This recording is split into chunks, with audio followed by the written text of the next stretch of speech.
নমস্কাৰ সকলোকে। ৰাতিপুৱা সোনকালে শুই উঠি গৈ পালোঁগৈ হাফলং ৰেলৱে ষ্টেচন। আমি যাব লাগে হাইলাকান্দি, সৰু এটা কাম আছিলে। তাৰপিছত মোৰ লগতে গ'লে মোৰ লগৰ বন্ধু মদন পাংগিং, দুয়োটাই মিলি আমি পাংগিঙৰ লগত ষ্টেচনৰ পৰা যাত্ৰা আৰম্ভ আমি কৰিলোঁ যাম এতিয়া হাইলাকান্দি। হাইলাকান্দি। কি খবৰ? এটা ভালেই হাইলাকান্দি হাইলাকান্দি আলি আই লৃগাঙৰ শুভেচ্ছা থাকিলে। এডভান্স নেকি? এডভান্স দিছোঁ। থেংক ইউ এতিয়া লগ নাপাব পাৰোঁ ন? গাঁৱত আহিবা অ'কে খাবলৈ। অ'কে এই স্বাগতিকসমূহ অসমবাসী ৰাইজক আমাৰ মিচিংসকলৰ জাতীয় উৎসৱ আলি আই লৃগাঙৰ আন্তৰিক শুভেচ্ছা জ্ঞাপন কৰিছোঁ। আমি দুয়োটাই অলপ আমাৰ হাফলং যিটো নিউ হাফলং ৰেলৱে ষ্টেচন, তাতে ইফালে সিফালে ঘূৰিলোঁ অকণমান। এই যেতিয়া ডিমা হাছাওত বানপানী হৈছিলে, এই হাফলং ষ্টেচনটোৰ অৱস্থা বহুত বেয়া হৈছিলে। সকলো চাগে মনত আছে চাগে।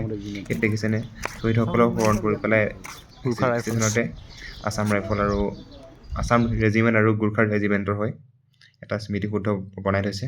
তাৰপাছত বহুত দেৰি পিছত আমাৰ ট্ৰেইন আহিলে। গতিকে ট্ৰেইনত উঠি পেলাই যাত্ৰা কৰিলোঁ পাহাৰৰ মাজে মাজে হাইলাকান্দিলৈ বুলি। ধন্যবাদ, আকৌ লগ পাম।